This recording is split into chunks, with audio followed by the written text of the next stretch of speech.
దేవుని యందు ప్రియమైన సహోదరి సహోదరులారా, దేవుని ప్రియ బిడ్డలారా, మీ అందరికీ మహాపరిశుద్ధుడైన యేసు పవిత్ర నామంలో శుభాకాంక్షలు, దీవెనలు అందిస్తూ ఉన్నాను. సామాన్య కాలం 14వ ఆదివారపు వాక్య పరిచర్యకు, ధ్యానాంశమునకు మేము ఆహ్వానిస్తూ ఉన్నాను. ఈనాటి శుభవార్తలో లూకా శుభవార్త 10వ అధ్యాయము 3వ వచనం. మీరు పొండు, ఇదిగో తోడేళ్ల మధ్యకు గొర్రె పిల్లల వలె మిమ్ము పంపుచున్నాను. ఇదే వాక్యం మత్తయి శుభవార్తలో కూడా ఉంటుంది. మత్తయి శుభవార్త 10వ అధ్యాయం 16వ వచనం చదవండి. మీరు వాక్యాన్ని చదివే ముందు ఒక చిన్న మాట. ఈరోజు ఇదే వాక్యాన్ని మనం ధ్యానించబోతున్నాం. సో ఒకే ఒక్క ధ్యానాంశం. ఎప్పుడు కూడా పెద్ద పెద్ద ప్రసంగాలు ధ్యానిస్తున్న మనం ఈరోజు చిన్న ప్రసంగం, ఒకే ఒక్క ధ్యానాంశాన్ని ధ్యానించేద్దాం. ఎందుకు తోడేళ్ల మధ్యకు ప్రభు మనల్ని, తన బిడ్డలను పంపిస్తున్నారు? దీని యొక్క బ్యాక్గ్రౌండ్ ఏంటి? తోడేళ్ల లక్షణాలు ఏమిటి? గొర్రె పిల్లకు ఉండాల్సిన లక్షణాలు ఏమిటి? ధ్యానించుదాం. ఇప్పుడు వాక్యాన్ని చదువుకుందాం. మత్తయి శుభవార్త 10వ అధ్యాయము 16వ వచనం నుంచి ప్రభు అంటున్నారు, ఇదిగో తోడేళ్ల గుంపులోనికి గొర్రెలను పంపినట్లు నేను మిమ్ము పంపుచున్నాను. దాని పైన ఒక హెడ్డింగ్ ఉన్నది. ఏంటి ఆ హెడ్డింగు? హింసలు. ఎవరికి ఆ హింసలు? ఎవరికి ఆ హింసలు? ఎవరికి? ప్రభు సేవకులకు. చూడండి, 12 శిష్యులు. 10వ అధ్యాయం హెడ్డింగ్ ఏముంది? 12 శిష్యులు. తర్వాత హెడ్డింగ్ ఏముంది? వేద ప్రచారము.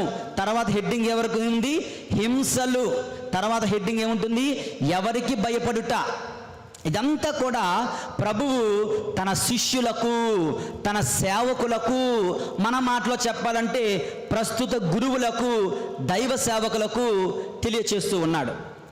హింసలు ఉంటాయంట. హింసలకు సిద్ధపడమంటున్నాడు ప్రభు తన యొక్క సేవకులను. ప్రియమైన సహోదరి సహోదరులారా, ప్రభు అనేటువంటి పోలిక చూడండి. ఇదిగో నేను మిమ్మలను తోడేళ్ల గుంపులోనికి గొర్రె పిల్లలను పంపినట్లు నేను మేము పంపుచున్నాను. మన ధ్యానాంశం తోడేళ్ళు, గొర్రె పిల్లలు మొట్టమొదటిది. తర్వాత, కనుక సర్పముల వలె జాగరూకులై, పావురముల వలె నిష్కపటులై ఉండు. రెండవ ధ్యానాంశం సర్పములు, ఏంటిది? పావురములు. సర్పములు, ప్రభు ఈ రోజున 4 రకాల ప్రాణులను మన ముందు ఉంచి ఉదాహరణగా ఉంచుతున్నారు. ఏంటో 4 చెప్పండి. 1 తోడేళ్ళు, 2 గొర్రెలు, 3 సర్పములు, 4 పావురములు.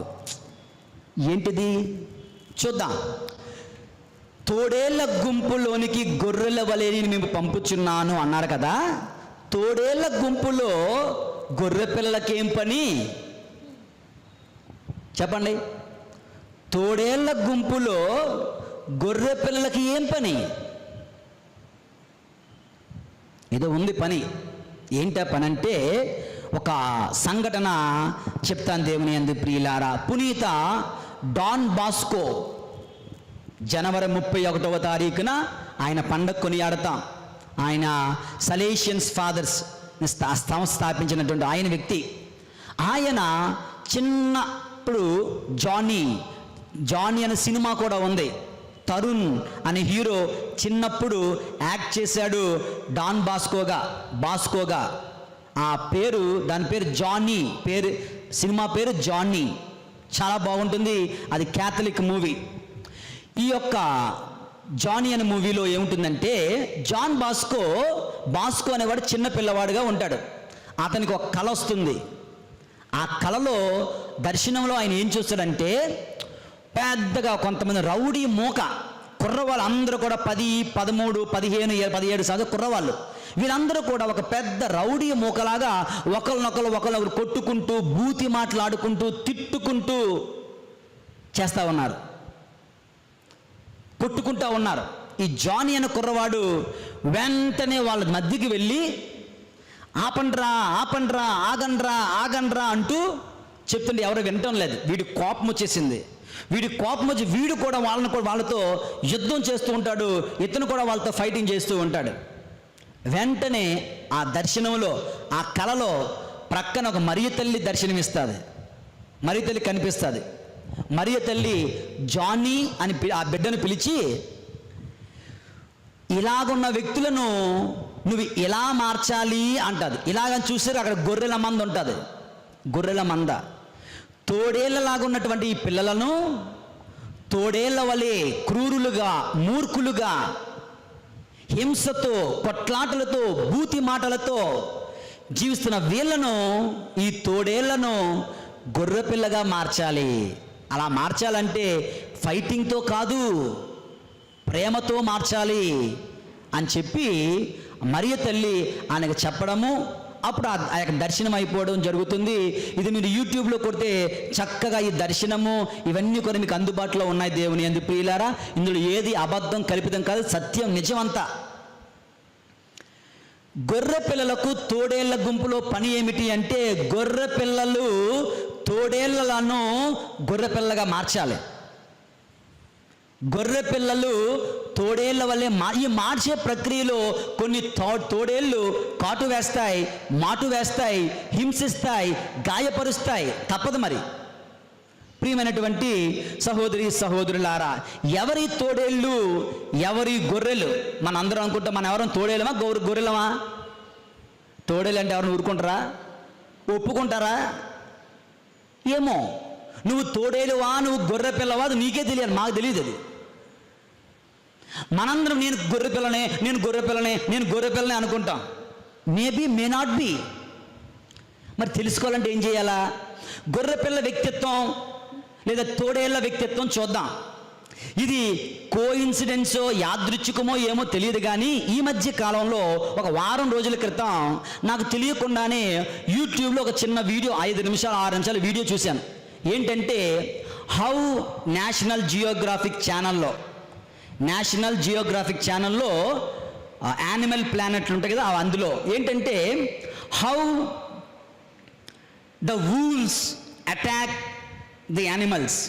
ఈ తోడేళ్ళు ఏ విధంగా మాటు వేస్తాయి, కాటు వేస్తాయి, లేదా వేట ఆడుతాయి అన్న అంశాన్ని చూశాను. 5 నిమిషాలే, మీరు కూడా చూడొచ్చు. తోడేళ్ల గుంపు ఒక అడవిలో అడవి దున్నలను వేటాడుతున్నాయి తోడేళ్ళు. ఇందులో 3 లక్షణాలు నేను తెలుసుకున్నాను. ఏంటండి అంటే, తోడేళ్ల యొక్క వ్యక్తిత్వం నంబర్ 1, అందితే జుత్తు లేదంటే కాళ్ళు. తోడేళ్ళు చేసే మొట్టమొదటి పని అందితే జిత్తు లేదంటే కాళ్ళు వ్యక్తిత్వం ఉంటుందన్నమాట. ఆ యొక్క తోడేళ్ళు ఈ యొక్క అడవి దున్నను మాటు వేయడానికి, అటాక్ చేయడానికి వెళ్తుంటే అది గర్రం తిరిగి కాలుతో తంతుంది అనమాట. కుయ్యం మర్రం అనుకొని అలా మూలం కూర్చుని పోద్ది కొంతసేపే. మళ్ళీ అది వెళ్ళిపోయింది కదా అనుకొని ఈ అడవి దున్న గడ్డి మేస్తుంటే మరలా వచ్చి ముందుకు వచ్చి ఏదో అటాక్ చేయబోతే కొమ్ములతో పొడుస్తుంది తోడేళ్ళని, పారిపోతుంది. అంటే కాళ్ళు పట్టుకోవడం చూసింది, అదా? అందితే జిత్తు లేదంటే కాళ్ళు. ఫస్ట్ జిత్తు పట్టుకోవడం చూసింది, అంటే కాటు వేయడం చూసింది, మాటు వేయడం చూసింది, దొరకలేదు, పారిపోయింది. మరి కొంతసేపటికి వచ్చి వెనకాతల భాగాన్ని పట్టుకుంది. ఇంకా పట్టుకొని పీల్చి మిగతావన్నీ వచ్చి పడిపోవడం, ఆ యొక్క అడవి దున్న బలి అయిపోతుంది. మిగతా అడవి దున్నలన్నీ పారిపోతాయి, ఇది మాత్రం దొరికిపోతుంది. దేవుని యందు ప్రియులారా, అందితే జిత్తు లేదంటే కాళ్ళు పట్టుకునే మనస్తత్వం తోడేలుది. ఓకే. నంబర్ 2, తోడేలు యొక్క లక్షణం ఏంటంటే, ఇది ఎప్పుడూ కూడా ఒంటరిగా నిలబడలేదు. తోడేలు ఎప్పుడన్నా ఒంటరిగా ఉంటుందా? తోడేలు ఒంటరిగా నిలబడలేదు, ఎక్కడ ఒంటరిగా ఉండదు. ఆల్వేస్ ఇన్ ప్యాక్, అనగా గుంపు దానికి కావాలి. గుంపులో గోవిందులాగా గుంపు ఉంటే తప్ప తోడేలు పని చేయలేదు, అటాక్ చేయలేదు. తోడేలు ఎప్పుడు గుంపుగా రావడానికి చూస్తూ ఉంటుంది. మన తెలుగు సినిమాలో డైలాగ్ ఉంటుంది కదా, ఓకే, సింహం సింగిల్గా వస్తుంది. అందుకేనేమో దేవుడు సింహముల, ప్రభు అయిన యేసు సింహముల గుంపులోనికి నేను మిమ్మల్ని గొర్రె పిల్లలా పంపిస్తున్నా అని చెప్పలే. సింహం సింగిల్గా ఉంటుంది. పులుల గుంపులోనికి నేను మిమ్మల్ని పంపిస్తున్నా అని చెప్పలే. పులి కూడా సింగిల్గానే ఉంటుంది, తన కాళ్ళ మీద నిలబడుతుంది. తోడేళ్లతో ఎందుకు పోల్చారు? ప్రభు శత్రువులను, ప్రభు హింసకులను, ప్రభు పనికి ఆటంకపడే వాళ్ళను. ఎందుకంటే వాడు ఒక్కడే నిలవలేడు, వాడు ఒక్కడే రాలేడు, వాడు ఒక్కడే మాట్లాడలేడు. వాడికి ఎప్పుడు గుంపు కావాలి. గుంపు ఉంటే తప్ప పని జరగదు. దేవుని యందు ప్రియులారా, తోడేళ్ళ మనస్తత్వం గుంపు. తోడేళ్ళ మనస్తత్వం అందితే జిత్తు, లేదంటే కాళ్ళు. ఇంకొక తోడేళ్ళ యొక్క లక్షణం ఏంటో తెలుసా? దేవుని యందు ప్రియమైన సహోదరి సహోదరులారా, ఇది కూవని కోస్తుంది. మిగతా 10 తోడేళ్ళ మీద కూవని కోస్తాయి. అది ఎందుకు కోస్తుందో ఎవరికీ తెలియదు. అది కూసింది కనుక ఇవన్నీ కోతనే ఉంటాయి. అర్థం నేను కోతలు అన్నమాట. అర్థమవుతుందా? మనము తోడేళ్ళమా గొర్రెలమా? దేవుడు మనల్ని గొర్రెలు అనుకొని అన్నిల ఎదుటకు తోడేళ్ళ గుంపులో పంపిస్తున్నా అంటున్నాం. మనమే తోడేళ్ళ మారిపోతున్నామా? ఈ లక్షణాలు మనలో ఉన్నట్లయితే, ఏ లక్షణాలు? అందిచే జిత్తు, లేదంటే కాళ్ళు పట్టుకునే మనస్తత్వం, సింగిల్గా నిల్చోలేని, సింగిల్గా మాట్లాడలేని మనస్తత్వం, పిచ్చి పిచ్చి కూతలు కూసే మనస్తత్వం మనకున్నట్లయితే మనము తోడేళ్ళ లాంటి వాళ్ళమే. లేదు, అలా నేను చెయ్యను అంటే నీవు గొర్రె పిల్లవే. దేవుని యందు ప్రియమైనటువంటి సహోదరి సహోదరులారా, దేవుని ప్రియ బిడ్డలారా, ఇటువంటి తోడేళ్ళు అటాక్ చేస్తూ ఉన్నాయి. ఎవరిని? గొర్రె పిల్లలను. రెండవ అంశం గొర్రె పిల్లలు. గొర్రె పిల్లల లక్షణం ఏమిటి? దేవుని యందు ప్రియులారా, గొర్రె పిల్ల సో వీక్, చాలా బలహీనంగా ఉంటుంది. సో హంబుల్, తను చూస్తే, గొర్రె పిల్లని చూస్తే ఎవరికి కూడా కోపం రాదు. మేకపోతుని చూస్తే కోపం వస్తుంది, కానీ గొర్రె పిల్లని చూస్తే ఎవరికీ కోపం రాదు. ఆ చూపులోనే, లేదంటే ఆ మొట్టమొదటి దాంట్లోనే దాని యొక్క సాధుత్వం, దాని యొక్క వినయం మనకు కనిపిస్తుంది. దేవుని యందు ప్రియులారా, దేవుని బిడ్డలు, దైవ సేవకులు, క్రైస్తవులు తోడేళ్ల వలె ఉండకూడదు.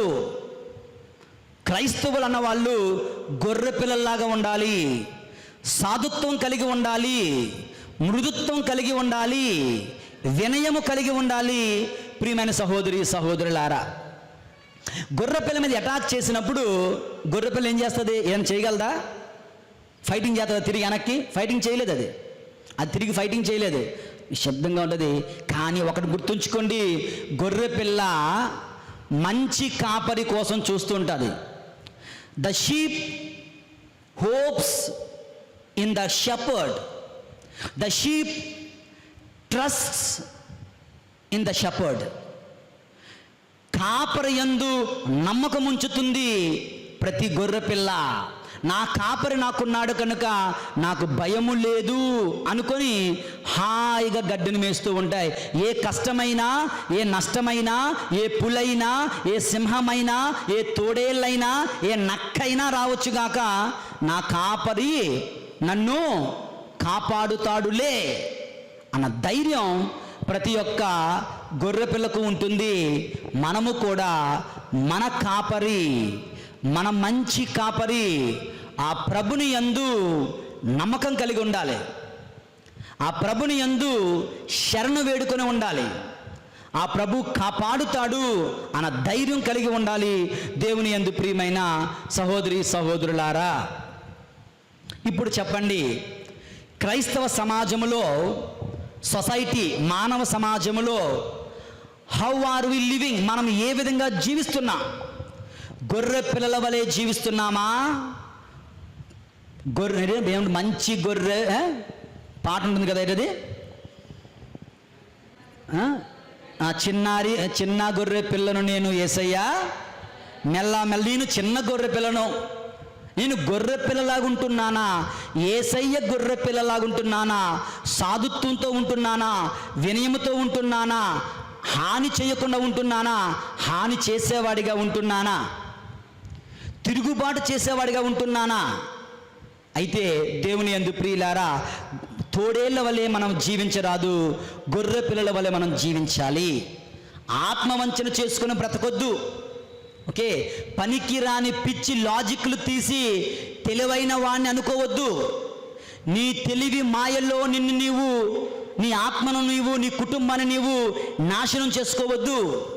నీవే ఒక గొప్ప ఆటంక రాయిగా నీ కుటుంబానికి, నీ కుటుంబ దీవెనలకు అడ్డుగా నిలవద్దు. దేవుని యందు ప్రియమైన సహోదరి సహోదరులారా, గొర్రె పిల్ల చెబుతుంది ప్రభుని యందు నమ్మకం ఉంచమని, కాపరి యందు నమ్మకం ఉంచమని. తోడేళ్ళ వలె మనం ఉండరాదు, గొర్రె పిల్లల వలె మనం ఉండాలి. తోడేళ్ళు మాటు వేస్తాయి, తోడేళ్ళు గుంపుగా వస్తాయి, తోడేళ్ళు మాబ్ మెంటాలిటీ కలిగి ఉంటాయి, తోడేళ్ళు అందితే జిత్తు లేదంటే కాళ్ళు పట్టుకునే ప్రయత్నం చేస్తుంటాయి. అటువంటి చెడు లక్షణాలు క్రైస్తవుల మన జీవితాల్లో ఉండరాదు.